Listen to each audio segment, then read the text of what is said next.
page 22a, and we've been learning about the abolishment of this decree of Ezra that a Balkari needs to either go to mikvah or pour these Tisha Kabin,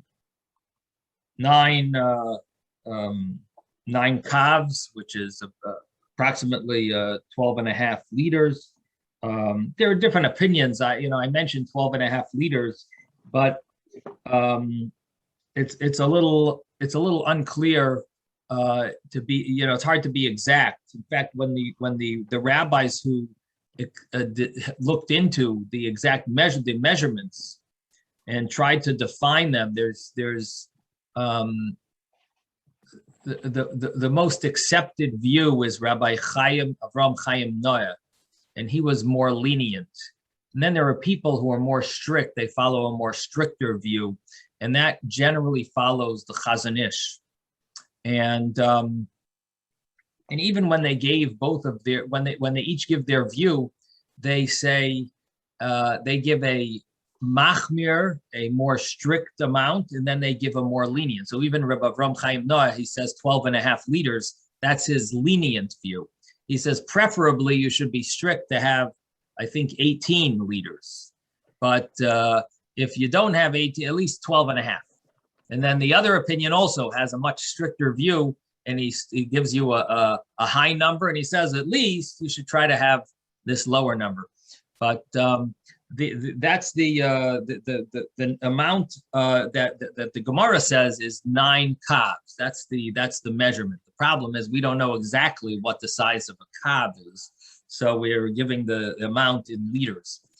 And so we've been mentioning all about the different different options to do this tevilah, in addition to the fact that it could be that you don't have to do any of it. Because Rabbi Yehuda ben Beseira told us that for whatever reason, the Gzeira, the decree of Ezra, isn't in effect. Either it's not in effect because it never was accepted, it wasn't accepted by all of Klal Yisrael, and therefore the rabbis have the ability to abolish it, or because it was too hard for the community to accept it in the first place. Or within the decree, there was the ability to for other rabbis to abolish it. But whatever the reason is, Rabbi Yehuda ben Beseira says it doesn't apply. And Rav Nachman Bar Yitzchak said the halacha follows these 3 rabbis in each of their areas. And Rabbi Yehuda ben Beseira follows him in regarding the laws of a Balkari studying Torah. And so not only do we have Rabbi Yehuda ben Beseira's view, we have Rav Nachman Bar Yitzchak who says that that's what the minhag is. And then we even have Zeiri, and it says when Zeiri came, he says they were mavatali. And the understanding is, at least one of the understandings, is that we follow Rabbi Yehuda ben Beseira. So we have all these later these opinions that are following along the lines of not, we don't have to keep the what's called Tevilas Ezra, Ezra's immersion, Ezra's obligatory immersion. So the Gemara continues, and it mentioned, we learned yesterday that in addition to using a real mikvah, there are other options. And we mentioned about this Tisha Kabin. But when it came to the Tisha Kabin, the 9 calves, we mentioned that a lot of the rabbis felt we should whisper it to our students to tell people you could use it, but it's not supposed to be done in a way of like preferable that anyone should do it. It's something that they whispered to their students, that it wasn't something the rabbis really wanted to reveal to the public, and they don't want people relying on it. And the reason why was simply because they didn't want people to be indulging and continuously with their spouses, and in a certain sense, not acting in a holy way, because we know that the Torah says kadoshim tiyu, a person should be holy. A Jew is obligated to be holy. And there's a famous Ramban that explains that even though certain things are permissible, doesn't mean you're supposed to indulge. You shouldn't go overboard. Very famous commentary of the Ramban, that's what it means to be holy. That we don't indulge, and so here, this is a similar idea that the rabbis moderation, right? And that's an act of holiness. And it also there is an idea of not just doing things for your own desires, but doing things for Hashem. There is a slight idea there as well, that it's in addition to not indulging, but it's also controlling oneself from just going after your desires. And so here we have the rabbis not wanting to reveal that you could just pour 9 calves of water over you, because if people would do that, it would be very easy, and it would not stop people from being like roosters. And therefore, they whispered it to their students, and that's how they told people that there is that option, but it's not something that you're supposed to, so to speak, rely on and utilize, because really the goal is that it should be a hardship for you to go to mikvah. If it's a hardship for you to go to mikvah, it will give you a more moderation when it comes to being with one spouse. On the other hand, there was another rabbi that felt the opposite. The other rabbi said, no, I got to tell this, I got to teach this to all my students, because number one, I don't want them to limit their children. I want them to have abundance of children. I don't want to be mavatel period virivia. They should continue to multiply. And if I withhold from them, if I withhold this information about Tisha Kabin, it means they'll be with their spouses less. It means they might have less children. And so better I should tell them, and I should reveal it. And this way, they'll be more often with their spouses. And this way, they'll have more children. And there'll be the mitzvah of Kru or Vu to have multiply the world. That's the first mitzvah in the Torah. And additionally, he says, it'll also help them learn more Torah. Because if they don't have to run to find the mikvah, they will be able to just pour 9 calves of water on them. They will be able to study Torah right away. It won't prevent them to have to spend time finding a mikvah or traveling to a mikvah. So this is the two views that we see. Either he whispered it to his students, or he taught it to them because he thought it's very important that they should know it. And then we had this idea that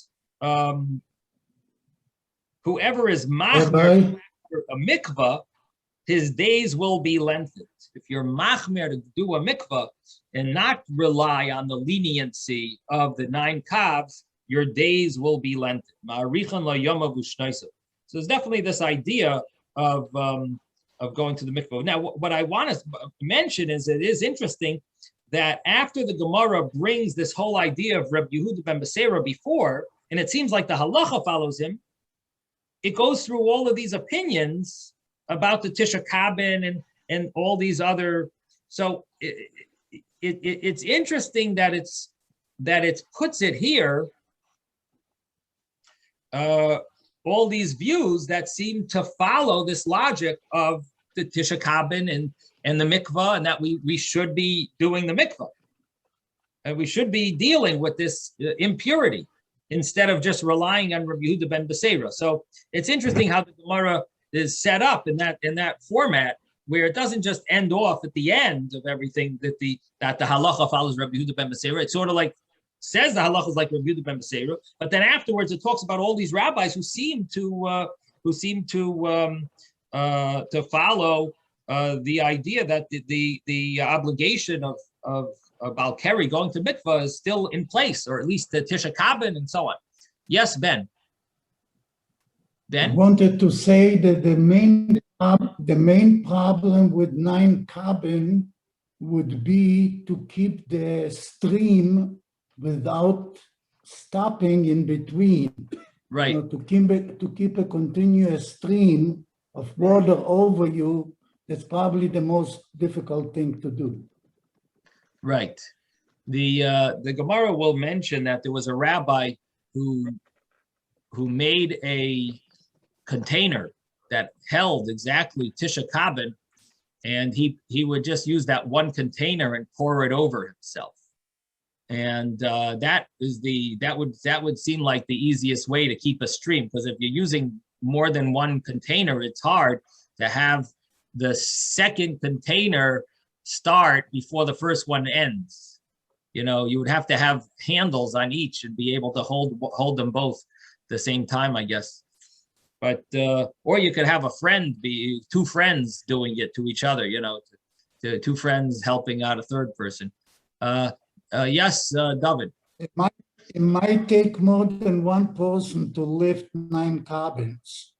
Right. Okay. If it's 18 liters, 18 liters is difficult to lift over somebody's head. Right. Right. Yes, David. Yeah, I was going to ask, some people that are not Hasidim tend to be particular about not immersing their body in water on Shabbos. You've heard this? So what happens with a Talmud Chacham is suggested to have relations on Friday night, and then they don't want to go to the mikvah on Shabbos. Then what do you do? I have to think about it. I'm not going to answer you now. That's interesting. Interesting you bring it up. Okay, so the Gemara that we're about to learn. Could I ask one more question? Yeah. Who is supposed to pour the water? The Balkari or some other person? Who's supposed to do that? Anyone. It could be as long as it's a person pouring. The wife? Could it be the wife? Whoever. Doesn't say it doesn't limit it to anyone. Okay, so as long as it's a person, it's called koyach adam. Comes from, it's a person doing it. That's fine.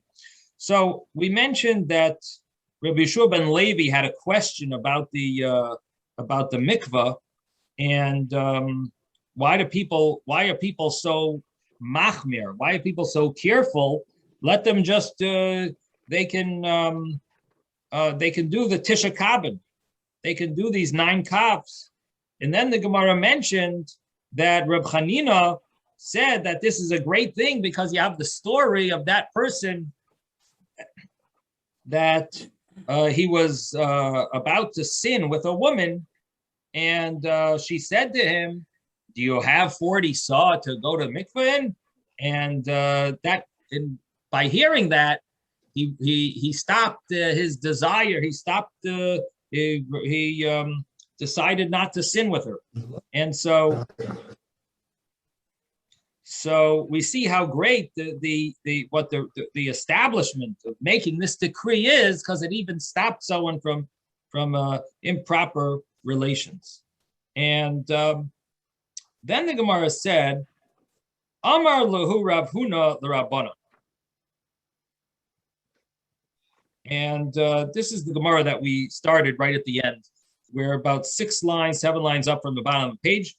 Amar lahu Rav Huna l'Rabbanan. Rav Huna said to the Rabbanan, "Rabboisai mipnei ma atem mezalzelim b'tfilah zu." He asked the rabbis, for what reason are you mezalzel? Are you lenient. I'm not sure that it's hard to. I don't have the right word. Mizalzel is He says disdain. disdain. Act with disdain regarding this tevila, this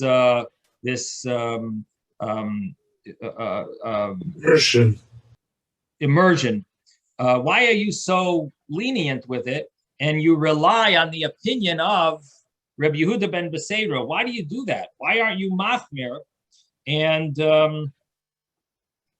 he says, if it's because of cold,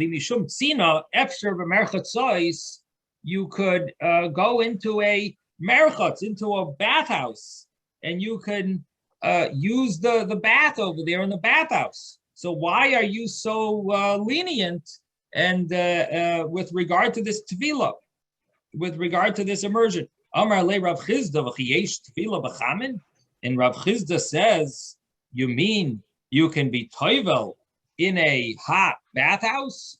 And the commentaries are a little surprised what exactly is the question here? What's wrong with going into a hot bathhouse, a hot bath?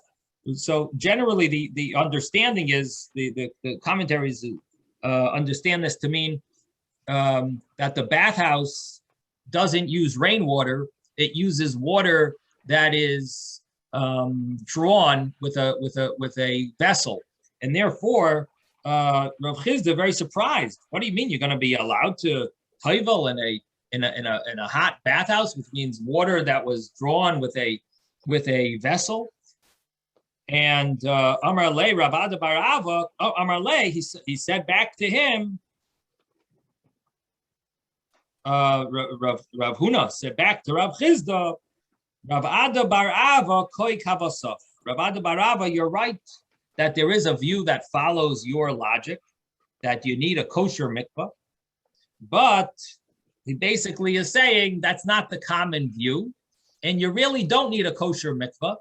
A man that's a balkari, person that's a balkari, he's allowed to go to a pool and immerse in a pool. You don't need a kosher mikvah, and therefore, if it's your problem is that it's cold to immerse in a mikvah, you don't need a real mikvah. You can use a bathhouse and you can immerse in a hot bath.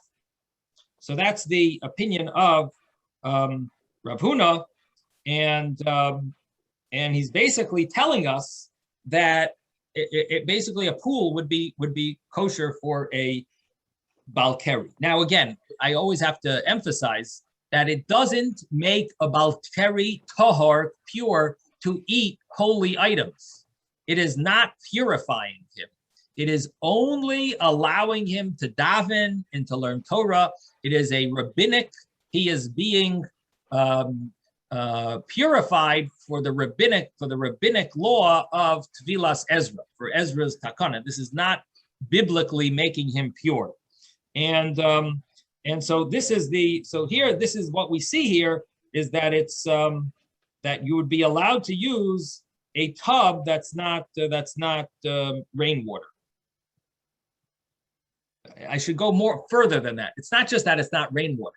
It's not rainwater, and it hasn't been used. It hasn't been drawn with a vessel, because even rainwater would be not kosher for a mikvah if it's drawn with a vessel. That's why one of the biggest complications that a mikvah has is that they have to have the rainwater fall into the mikvah without it going through a vessel, through a container.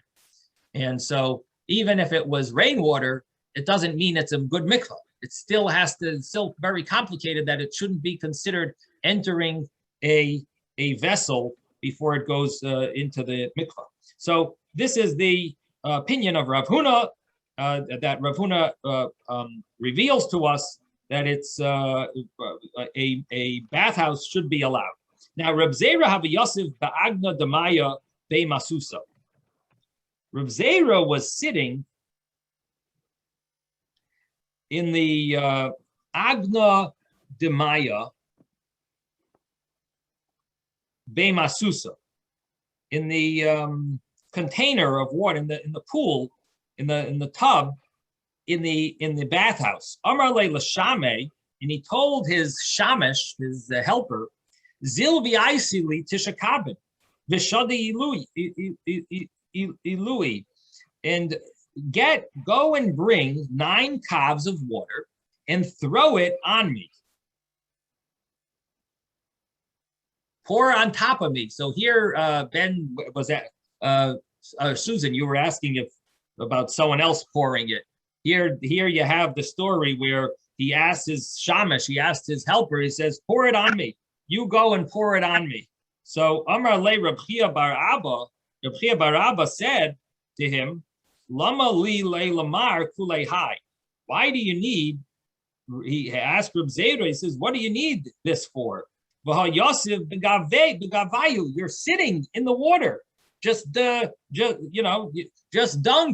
You definitely have in your bathtub, 12 and a half liters, 9 calves, however much that is. You have it in the bathtub. Just dunk in the bathtub. You're all set, right? All you need is 9 calves. Isn't that what we said for Balkari? So he says, what are you asking this verse, your shamish, to go and pour on top of you the 9 calves? Dunk in the tub. You're all set. Amar le, he said to him, "No, you got it all wrong. Arboim saw, it has to be like Arboim saw. Ma Arboim saw b'tefillah, just like the 40 saw has to be with immersion, v'loy benasina, not with pouring on top of someone. Af tisha kabin, also the 9 calves is specifically with pouring and not with immersion, v'loy b'tefillah, which means that it has to be exact. You're doing the mikvah immersion, you do immersion. You're doing a tisha kabin, it has to be poured. Each one is limited to the rules of its law, of its order. And the tisha kabin is all about being poured on you. The immersion it has to be, specifically when a person immerses, it has to be specifically done that way. The tevilah. You can't pour a mikvah on top of someone, but you can, but you dunk in the mikvah. So the question is, what would happen if a person is in a mikvah, but he can't bend down? Would you be allowed to do half mikvah and half pouring on top? And Rabbi, it's about a sick person. Right. They're talking in the same paragraph. Yeah, that's after. That's after. I'm not up to that yet. I did mention it yesterday, but we're not up to it yet. But I'm just mentioning this. I believe the Mishnah Berurah says it's fine. I really should look it up. Let me get a Mishnah Berurah. I just want to see.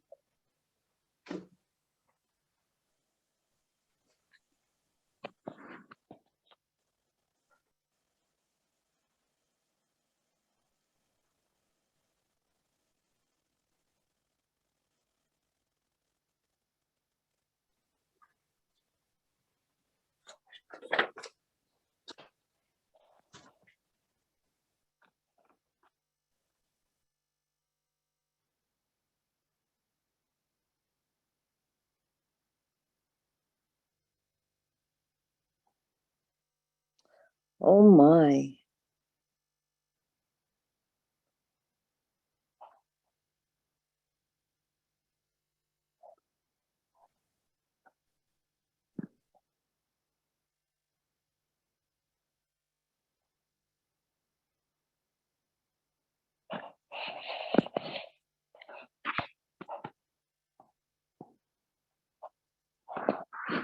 Yeah, so he says, however, if half of him enters into the mikvah, but he doesn't bend his head down to be toivel, the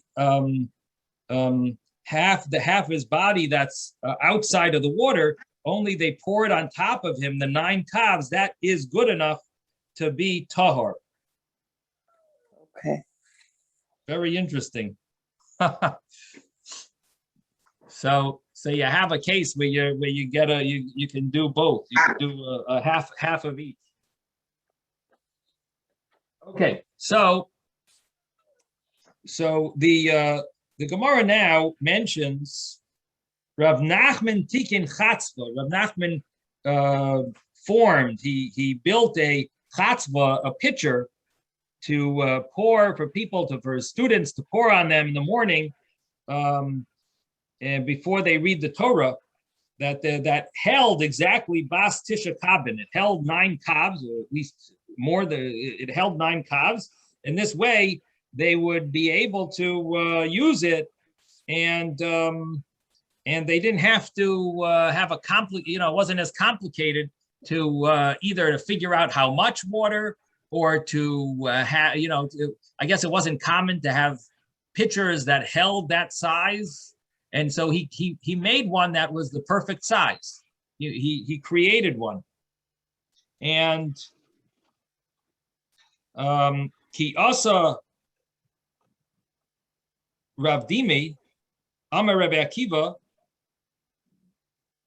Rabbi Yehuda Glustera. So when Rav Dimi came, he said in the name of Rabbi Akiva and Rabbi Yehuda Glustera, Amru, they said that Loi Shanu, we didn't learn about Tisha Kabin, that you can rely on pouring the 9 calves only in a case, only for a person who's sick, and he did not bring upon him this tumah. It was a oinus. It came upon him not through his, he didn't initiate it. But a sick person that brings upon him the keri, which means he has relations with his wife, that would be our boyim saw. He cannot rely on the 9 calves. So here we have a differentiation that when can you rely on the 9 calves? It's only in a rare scenario. The norm is that it wouldn't be good enough. You need 40 saw. You would need a real mikvah. And Amar Rav Yosef says, according to that, we gain nothing from Rav Nachman's invention. Rabbi Nachman invented this chatzva, this pitcher. He says, "Itvar chatzve de Rav Nachman." This breaks. We don't need it anymore. The chatzve, the pitcher of Rav Nachman, is broken now because we don't need it, because it's rare to have such a case. It's not common. The common case is someone's the tamei balkeri because they have relations, and so he said, what do we need? What do we need? This invention of Rav Nachman. He also Ravin Amar. When Ravin came, he said, "Be'usha hava uvda." In Usha, there was a story. And the next page, we turn the page now, 22b. The killer de Rav Oishia in the lobby or the corridor, lobby of Rav Oishia. Also v'shalu Rav Asi. They went and asked Rav Asi, Amar lahu, and he said to them, Loishanu, we didn't learn about this leniency of 9 calves, pouring 9 calves over oneself. Ella l'chayla hamargil, only for a chayla, for a sick person who draws upon himself this impurity of balkeri, means that he initiated to become tamei of balkeri. But if it came upon him against his will, which I guess means a wet dream, he's patur miklum, he would be exempt from doing anything. He doesn't even need 9 calves. So what this opinion is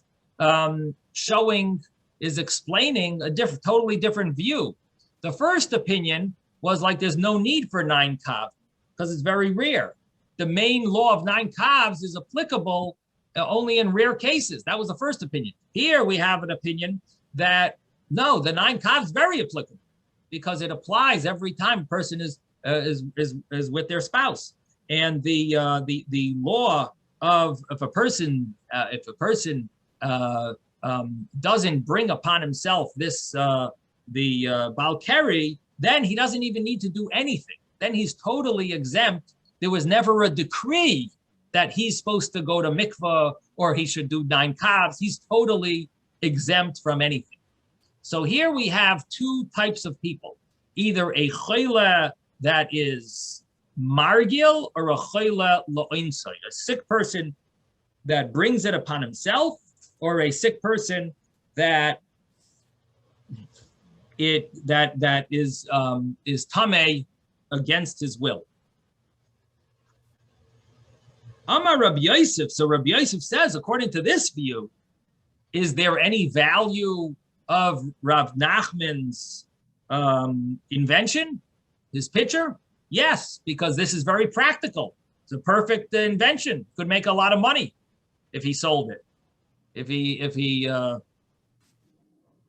made a business out of it. He did it for his students, so he didn't make a business out of it. But this would be a great invention to have a perfect size of a pitcher that would hold exactly 9 calves, and that would be very useful because anyone that's with their spouse, they would use it before they daven, before they learn Torah. Rabbi Yosef, it's the midchatz bei Rav Nachman. We have reattached the broken pieces of Rav Nachman. We have reattached and strengthened the broken pieces of the pitcher of Rav Nachman. So now we're on line 4 on the top of the page. Michdi, let's see. Kulhu amayroi v'tanoi b'de Ezra kamith. All these rabbis are discussing the decree of Ezra. Let's see. Ezra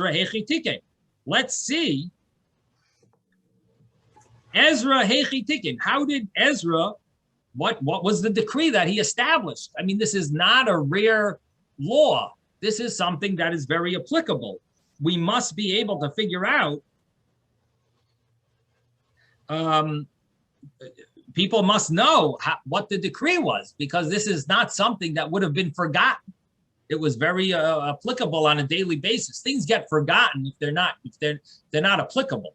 But this is something that was very applicable. So we should be able to know what was the decree that Ezra made. Did he make it for sick people? Did he make it for people who are with their spouse? Did he make it for people who came against their wishes? What are we talking about? What was Ezra's decree in the first place?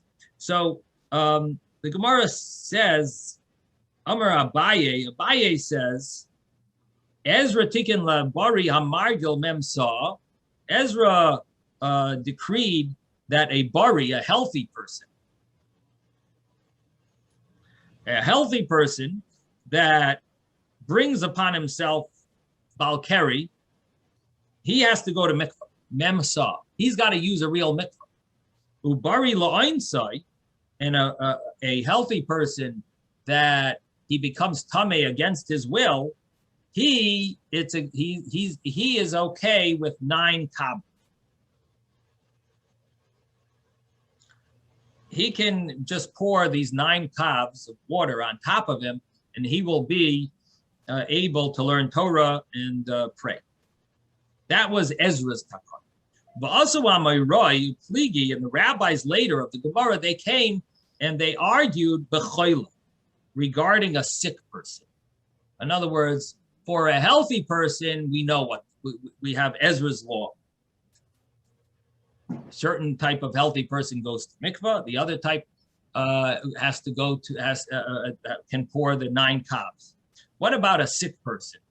The issue is that for a sick person who's weak, doesn't mean he's very sick. It just means that he's weak. Would he be allowed to rely on the 9 kavin, or does he need to rely on the 9 kavin? Because it's hard for him to go to a mikvah. So, pligi b'chayla, the rabbis argue about a sick person or a weak person. Mar savar chayla hamargil kibari hamargil. One rabbi says that a chayla hamargil, a sick person that brings it upon himself, is just like a bari hamargil. He's got to go to a mikvah.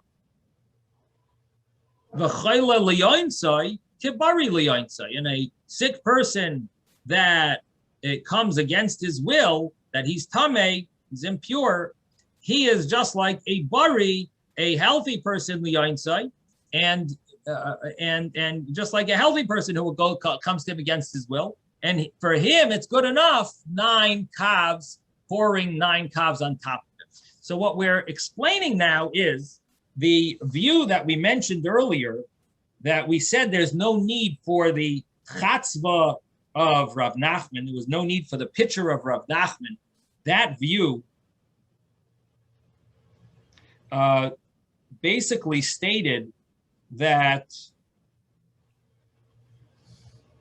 a sick person that brings upon himself Balkari, he's got to use a real mikvah.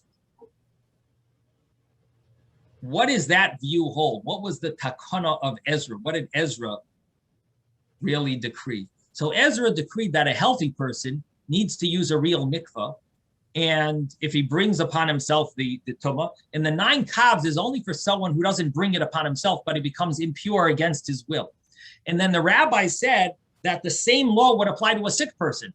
If he brings it upon himself, he's got to use a real mikvah. And if he doesn't bring it upon himself, but it comes against his will, then the 9 calves are good enough. And according to that, there's no need for the invention of Rav Nachman, because it doesn't, mainly it's not so applicable, doesn't really help so much. The most scenarios are a person bringing it upon himself. So he would need a real mikvah. The 9 calves is for rare cases. And that was that view. And now comes the next view, is what the Gemara here says, Umar Savar, and the other master holds, Chayla Hamargil Kibari Lioinsa, that a sick person that brings it upon himself would be like a bari, would be like a healthy person that it comes upon him against his will, which means that even if he initiates, a sick person that initiates becoming tameh, he would be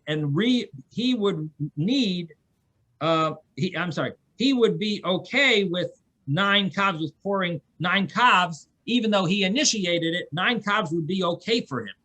And but a sick person that doesn't bring it upon himself, but it comes against his will, he would be totally exempt from anything. He doesn't even need the 9 calves. So this view, according to this view, it would be beneficial, the invention of Rav Nachman, because for Rav Nachman, many people are weak, and for them, they would be exempt. They would be exempt from a real mikvah as long as they do the 9 calves. They could fulfill their obligation with the 9 calves. That's the opinion of Abaye. Rava is now going to argue, but I see we have some questions for David. Yes. Yeah. The 2 options that are given here is the 9 kavin or a mikveh of 40 saw, but Right. It doesn't seem to be discussing the 3rd option, which is the bathhouse that's 40 saw. That's not a kosher mikveh, but it's a pool to dunk in, because that's an option somewhere, but they don't seem to be dealing with that option here at all. Very, very interesting point. A good question. That's a very good question. I'm going to go a little further, and then maybe we'll talk about it. Yes, Isaac. Question was that I have is, none of these tefillos, these immersions, require Mayim Chayim, right? Mayim She'uvim is okay. No. Mayim Chayim is not the opposite. Just 1 second, Isaac, but let me just stop you for 1 second. Mayim Chayim is not the opposite of Mayim She'uvim. For Balkari, Mayim Chayim. Something's not clear. Let me just explain. I think you just froze, Isaac. But Mayim Chayim. Mayim Chayim, you say, means only a running stream. Like a well. That's a running stream. It's not like it's rainwater. Right, not rainwater. Right. Mayim Chayim is really only for a zav, for a Matzayra, and I think to make no, the running aduma. Stream. What? Right, but you have an. I'm sorry, you keep cutting off, Isaac. I don't hear you. I think you froze again. No, my question only was, when you're saying that you can take a vessel and then pour it on yourself, am I dying again? No, I hear you. I'm sorry.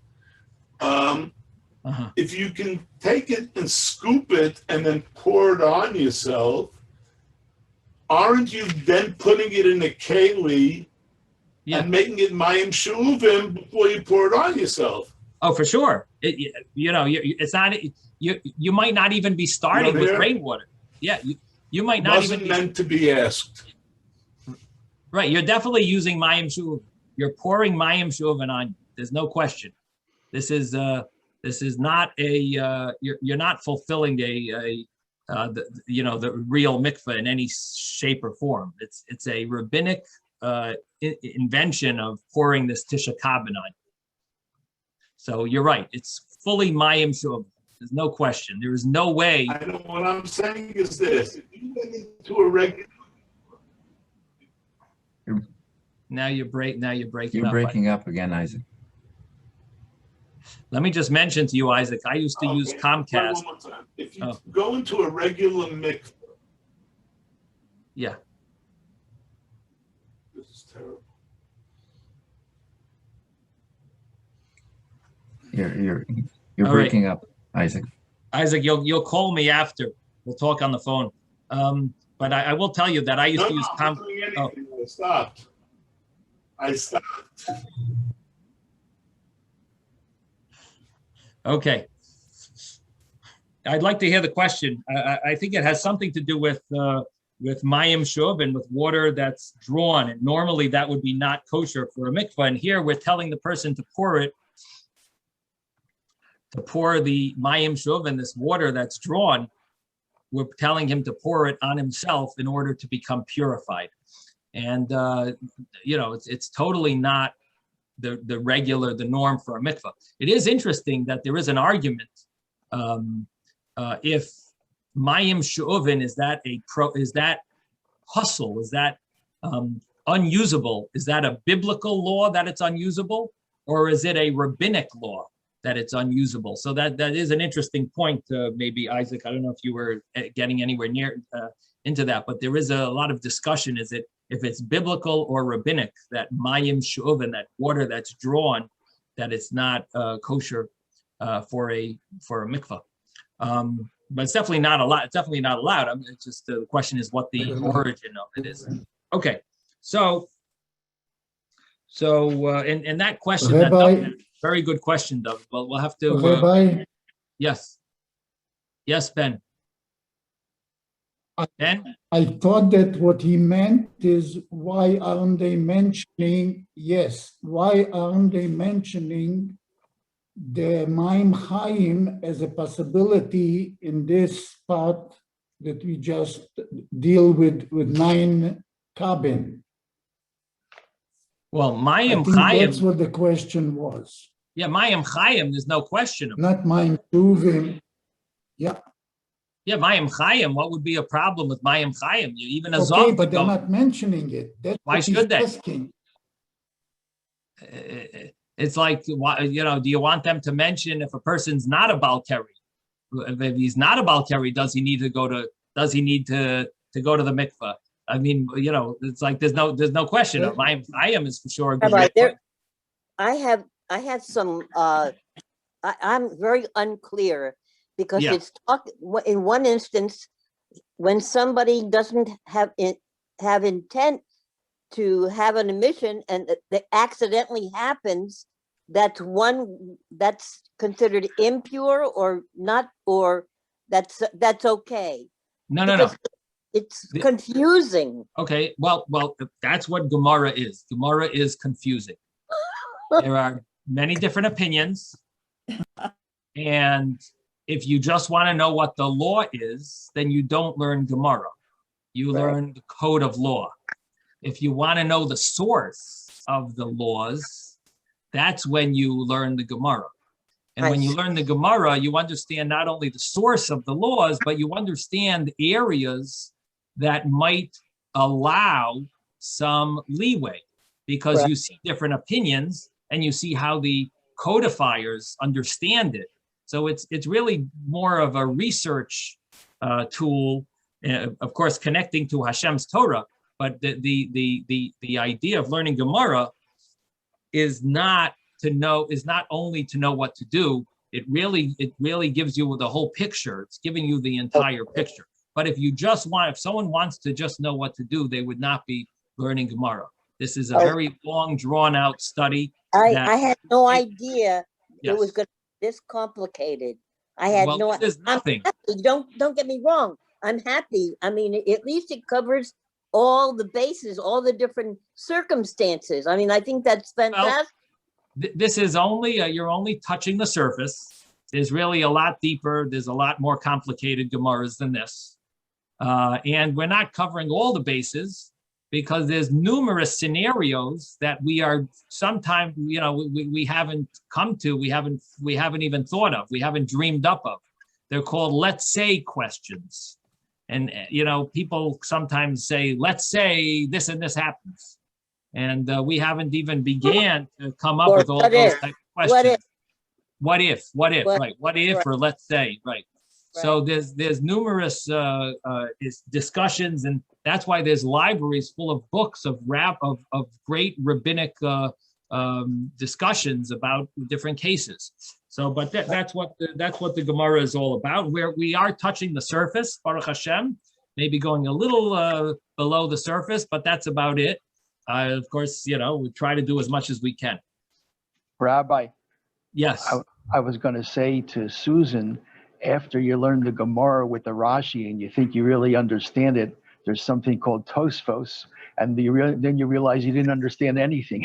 He tells you from the other side what's going on, and you're like, oh boy, I thought I understood it. Now I really don't understand it, or I understand it deeper. Right. So that's what Gemara is, and there's reason why some people, they don't. It's hard for them. Gemara is very hard for them, and some people they enjoy it very much. But this is part of Hashem's Torah, and we're connecting to Hashem every time when we study it. So the Gemara here is mentioning that we said the opinion of Abaye. Now Rava is now going to switch some things around. Amar Rava says, Nihi de Tikein Ezra Tvila, it is good that Ezra decreed immersion. Nesina mitikein, did he decree pouring? Is that part of the decree? When we talk about Ezra's decree, what is the term used? The term used is Tevilas Ezra, Ezra's immersion. So where does this whole idea of pouring 9 calves on top of someone, where does that come from? And that's not Ezra. Ezra was Masakin. Ezra established the law of immersion in a pool in a mikvah, a real mikvah. That's what Ezra was Masakin. Tevila. Nesina mitikein, did he establish pouring? V'ha'amar mar, didn't Master say, and this is the source of this whole takana, it says that there were 10 decrees that Ezra established, and in that where it talks about them, it says Ezra tikein tevila l'balei kriyan. Ezra established a immersion for a balkari. So Ella Amar Rava, rather Rava says, Ezra tikein tevila l'bari hamargil memsa. It must be different than you're saying about it. Ezra never established the 9 kavim, the 9 calves of water pouring. He established tvila, immersion. When did he talk about this immersion? What was he discussing? What was the case where he obligated immersion? So the case was for a bari hamargil, for a healthy person that is bringing upon himself the impurity, and therefore he needs mem saw, he needs 40 saw, full mikvah. The asura banan, and then the rabbis came to Iskinu labari liyoimsai, and they established for a healthy person who who against his will becomes tameh, he needs 9 kavod. V'asu amayroy, and then the rabbis of the Gemara came, become miflagi, and they argue about a person who's sick, a chayla. So Ezra talked about a bari, a healthy person. A healthy person needs a mikvah if he brings the sickness upon himself. The rabbi said if he doesn't bring it upon himself, but it comes against his will, then he has to do 9 kavod. Now the later rabbis came and said, what about a sick person? A sick person, so there are 2 opinions. One opinion is that a sick person who brings it upon himself is just like a healthy person who brings it upon himself. They need a real mikvah. And a sick person that brings it upon, that doesn't bring it upon himself, but it's against his will, becomes impure. He's just like a healthy person who against his will becomes impure. And for him, it's good enough, the 9 kavod. And that would be, so that would mean that a healthy person and a sick person is all in the same category. Umar Sabra and the other rabbi said, no. Lebari hamargil memsa, for a healthy person that brings it upon himself needs a mikvah. V'choyla hamargil kabari liyonsai, and a sick person who is margil, a sick person who brings it upon himself, is like a bari liyonsai, is like a healthy person who becomes impure against his will, and 9 kavod, tisha kavod is good enough. But a sick person who becomes impure against his will, he's pater miklum, he's exempt from everything. So this is Rava's conclusion that this is how the whole decrees worked. That the main mikvah, the main obligation of Ezra was mikvah for a person who brings it upon himself, a healthy person, and on top of that, you have the person who doesn't bring it upon himself, but it becomes impure against his will. And you have the case of someone who's sick, who brings it upon himself, or sick, and that's where you have these other views. In Amar Rava, and Rava says, Hilchasa bari hamargil v'chayla hamargil arboim saw, and the law is that a bari hamargil, a healthy person who a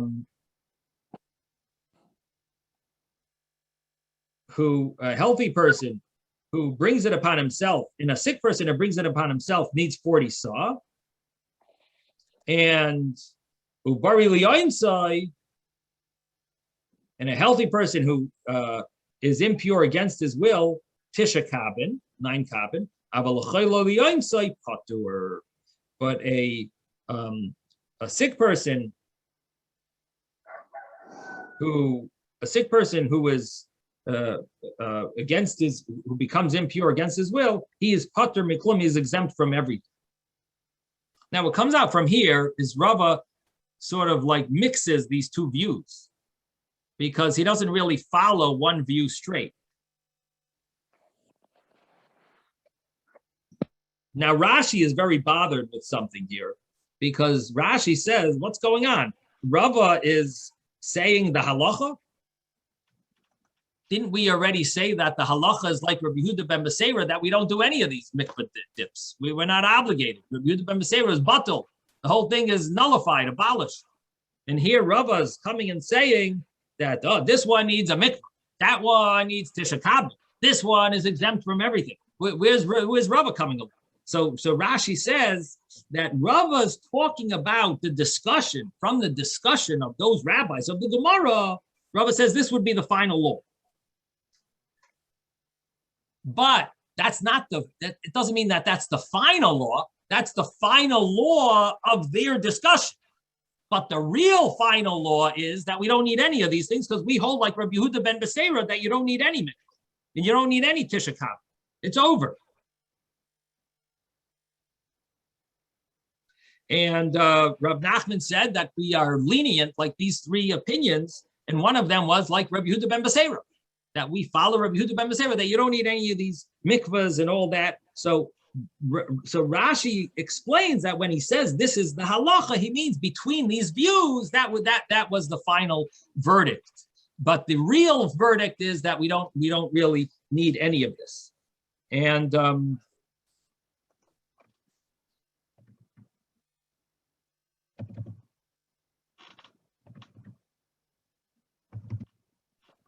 now the Gemara is going to continue more about this topic. Yes, Ben.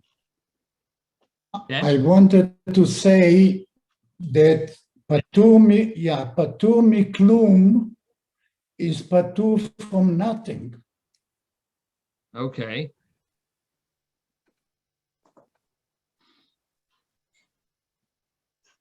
Maybe they wanted to say patur mikulam. Uh-huh. It's a common term used in the Gemara, that patur miklum. Maybe it's a misprint. No. It's used numerous times in the Gemara throughout the Talmud. Patur miklum, exempt from nothing. Yeah. So it's a term used that it's totally exempt. Yeah. Okay. Oh, right. Okay. Any other questions? Yes. What I'm trying to grasp is that it's very important how this event happens and who initiates the event, whether it's between a man and a wife or if a man is by himself. In other words, it's very critical how impurity, how he becomes impure. All right. If he agreed to it, or if it came against his will, right? Right. Okay. Supposedly, my grandparents, when they had relations, my grandmother put a sheet over her head, and there was a hole in the sheet. That's baloney. My mother told me this story, and it made me laugh. I mean, I remember laughing, right. Mom, how could this be? She said, because my parents were not allowed to enjoy having relations, but they wanted to have children. So I mean, there's a secular understanding that I don't know, people they need a mechitza between a husband and a wife. There's some sheet that goes, I don't know where that comes from. I don't know. They think because our shul you have a separation. Right. I don't know where they come up with such a nonsense. But it's nonsense. But my mother told me that this is their custom. Yeah, well, I'll tell you this. Your mother didn't know because her parents would not have told her that, because it's not something that you discuss with your children. So someone else told it to her and she believed it. But, it's the secular, brainwashing that goes on. But anyway, the point is that the impurity is there, whether, however it's done, the impurity is there. It won't make a difference if they have the best of intentions or if they, do it for the enjoyment. Either way, the impurity is going to be there. Okay, it's impure whether or not you want to have children. Right. It's still considered impure. Yeah, impure does not mean a sin. In fact, it's a mitzvah, but you still are impure. It's a mitzvah, but both people, the husband and the wife, have to go to the mikveh, separate mikvahs. Then they can study Torah. Right, and then they could pray. The impurity has nothing to do with a sin or not a sin. For example, if a person is found dead, God forbid, what happens? Someone else sees them. They have to go bury them. That's a mitzvah for them to bury the dead. Now, is that they become impure? Yes, they become very impure. They become the most intense impurity comes from touching a dead person. And at the same time, they're doing one of the greatest mitzvahs of burying the dead. So they're doing, on the one hand, they're doing one of the greatest mitzvahs. And at the same time, they're becoming impure, because impurity doesn't mean that you're sinning. Impurity means that you have a certain level of impurity that causes you need to go to the mikvah. Okay. It's more clear. Now you make it way more clear for me. Thank you. Okay. Everyone have a wonderful day. Just to clarify, Susan thinks that not only the man has to go to the mikveh, but the woman has to go to the mikveh each time. It's not clear. You know what I'm saying? Well, that would be if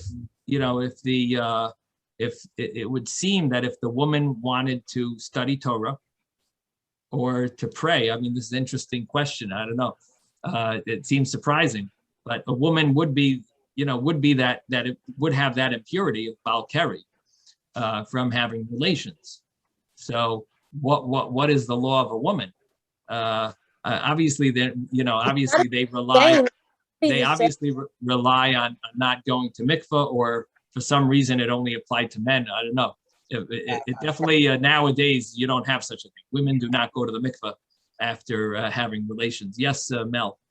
No, I just wanted to point out that story with the sheet is a joke. It's a bubba maisa. I wanted to point that out. This is not true in the least. And it's something that people make up just to make fun of religious people, is generally where it came from. So I wanted to clarify it because you didn't say that. I didn't say that. Yeah. Thank you. I meant that. Totally false thing altogether. They think that religious people aren't human. I mean, it's pathetic, but that's what it is. Thank you. That's awful. Thank you, Mel.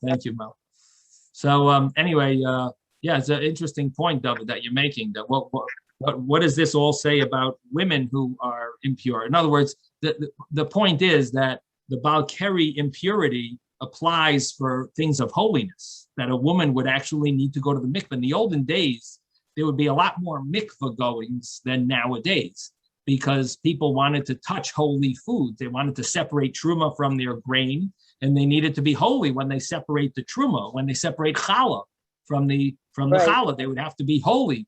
Everything was done with purity and holiness. So people had to be pure. So one of the things was a woman would be impure just like a man is. And the fact that our Mishnah talks about balkeri, it would seem that would apply to a woman as well. And possibly the reason, possibly the reason why we don't really know anything about this is because we rely fully on Rabbi Yehuda ben Beseira, the leniency, even though men are machmir, so to speak, to go to the mikveh, but for women there was never such a chumrah, there was never such an obligation, especially because most of the women used to be women did not daven much.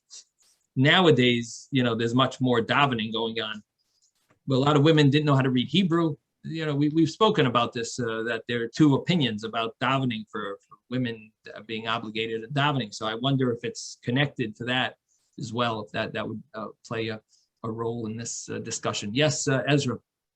I have a question. Tena Ena, which is basically what the women used to learn. Yeah. What is its, where does it fit amongst the holy or the documents? I mean, because quite honestly, I really know very little about that aspect of things. Yeah, I mean, my guess is that it was for those that were somewhat, that they knew how to read, they knew what they could understand, and they were able to, the more advanced ones would have something that they weren't maybe as educated as anywhere near, what the men were educated. So they had something that was more light that they could learn and feel like they're, learning Torah. But again, I think the fact that many women did not daven, I think, shows that there was a much more of a leniency that they relied on than with regard to Torah study and prayer. And the men, who were going to be davening and going to be learning Torah, they were maybe sometimes machmir and followed the more strict views and wanted to be extra careful and doing the extra mikvahs and so on. But that's what it seems. That's what it seems like to me. Again, we'll have to look into this further and see if what this says about about women. But that's interesting that you bring up, Zezra, about the Tze'ena Arena. There was a famous book that the women used to study. But my guess is that it wasn't for many generations. It was probably something of the not that long ago that they were involved. I don't know how many generations that was popular. I guess we could look into that. How popular? When was it written? The book again? What's the name of it again? Tze'ena Arena. So we could look into how popular it was, and when was it popular, and when was it written, and that would be it'd be interesting to look into. I wonder if Wikipedia might know about it, and then there's a Hebrew Wikipedia that might have more information also. So if you write it in Hebrew, Tze'ena Arena, we could search it and get a feel. Okay, everyone, have a wonderful day. Thank you all for bringing up these great points. Thank you. Yes, Moshe, yes. Yeah, one question. How about kalim that have to be titled if a balkari is handling the dishes or utensils that are used in the kitchen? Do they have to be retitled again, or No. Again, this is one impurity has nothing to do with another impurity. The impurity of a guy, coming from a guy's possession to a Jew's possession needs to be toivel, but it doesn't ruin it. The fact that you are toiveling it and you are impure. Besides the fact